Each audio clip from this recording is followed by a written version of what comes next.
สวัสดีครับพบกับผมช่างพ่อบ้าน DIY นะครับวันนี้จะพาทุกท่านมาดูวิธีการทำชั้นวางต้นไม้นะครับชั้นวางแคคตัสแบบนี้นะครับหรือแบบนี้นะครับอันนี้คือทำโครงไว้เรียบร้อยนะครับก่อนอื่นเลยผมจะพาทุกท่านมาดูราคาของชั้นวางโครงเหล็กนะครับตัวนี้คือตัวที่ผมทำตอนปี 2563 นะครับตัวนี้งบประมาณอยู่ที่ตัวละ800นะครับ1ตัวก็คือจากตรงนี้มานี่จนถึงตรงนี้นะครับนี่ยาวถึงตรงนี้นะครับตัวนี้คือ1ตัวนะ1ตัวเนี่ยประมาณ800รวมแผ่นสมาร์ทบอร์ดที่ปูไว้แล้วนะครับอันเนี้ยตัวเนี่ยตอนปี63ทำอยู่ที่800ส่วนตัวเนี้ยคือทำตอนปี64นะครับมันตกอยู่ประมาณ1,200นะครับเพราะว่าเหล็กมันขึ้นราคานะครับปีเนี้ยปี65นะครับตัวนี้ถ้าตัวหนึ่งเนี่ยคิดว่าน่าจะตกอยู่ที่ราวๆประมาณ1,400-1,500ต่อตัวนะครับซึ่งราคาที่ผมบอกนี่คือยังไม่ได้รวมค่าแรงนะครับ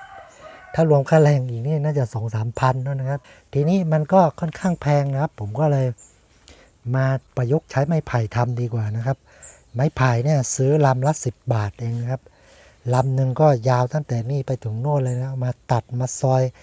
มาผ่าเป็นซี่แล้วก็ใช้ได้อีกนะครับก็วิธีทำของผมนะครับ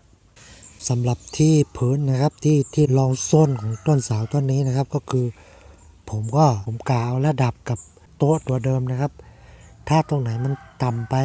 แล้วก็เอาแผ่นกระเบื้องมาลองนะครับนี่อย่างนี้นะครับนี่ก็ต่ำไปนิดนึงก็เอาแผ่นกระเบื้องมาลอง2แผ่นนะครับ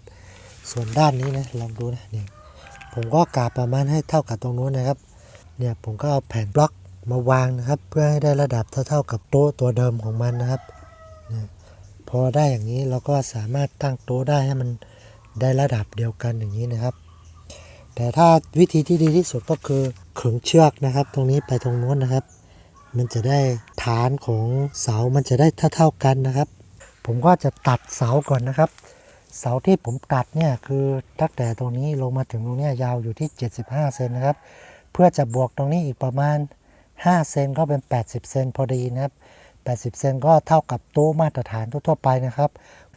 พอผมตัดเสาเสร็จผมก็ตัดตัวคานตัวนี้นะครับผมก็หาไม้ไผ่ที่ตรงๆนะมาเป็นคานนะครับโดยผมจะเอาระยะของแผ่นสมาร์ทบอร์ดเป็นหลักนะครับนี่แผ่นสมาร์ทบอร์ดเนี่ยมันจะกว้างอยู่ที่120คูณ120นะครับอันนี้ผมเอามาผ่านะครับผ่ามันก็จะเหลืออยู่60 เซนคูณกับ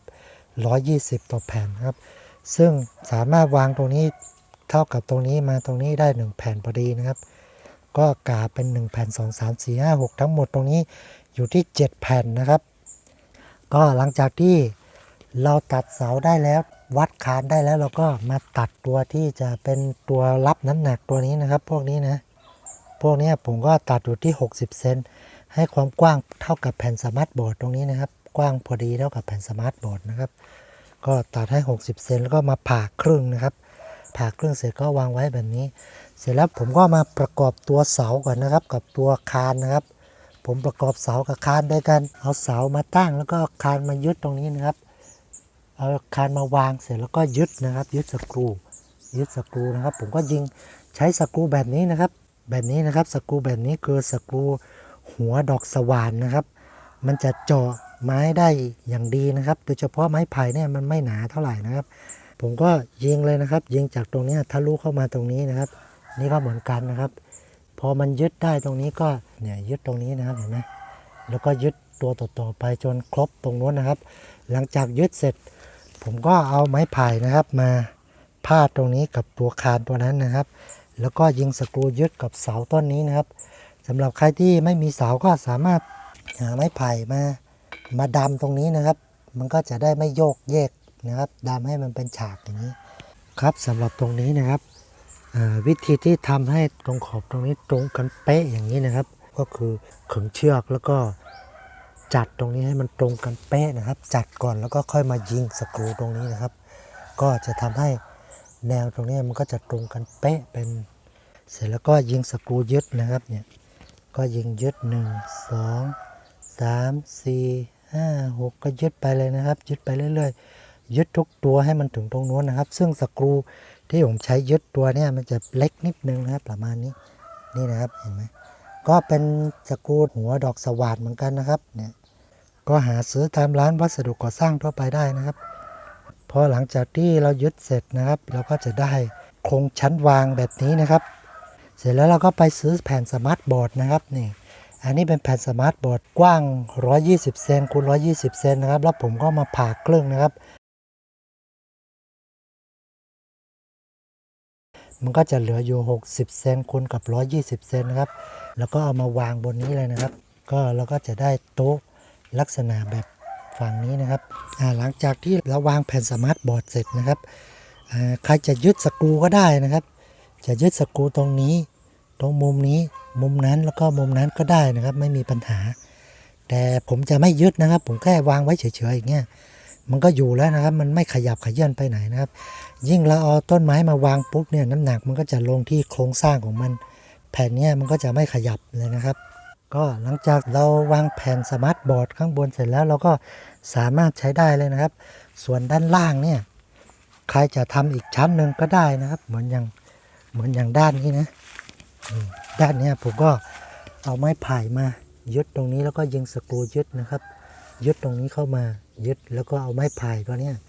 มาวางพาดยาวไปทางโน้นเลยนะครับก็สามารถวางถาดวางอะไรได้อีกนะครับก็วางได้2ชั้นนะครับเดี๋ยวผมจะทำตรงนี้ให้เสร็จก่อนนะครับแล้วก็ค่อยทำชั้นวางข้างล่างนี้ต่อนะครับโอเคครับก็สำหรับวิธีการทำชั้นวางต้นไม้ของผมนะครับก็ประมาณนี้นะครับทุกท่านสามารถเอาไปประยุกต์ไปปรับใช้ได้หมดนะครับ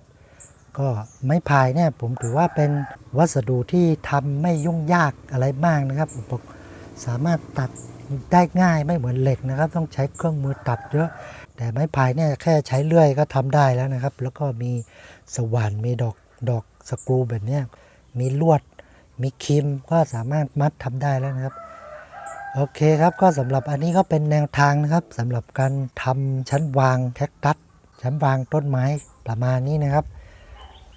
ก็หวังว่าคลิปนี้จะเป็นประโยชน์กับทุกท่านนะครับใครชอบก็กดไลค์กดแชร์กดติดตามด้วยนะครับขอบคุณที่ติดตามชมครับสวัสดีครับ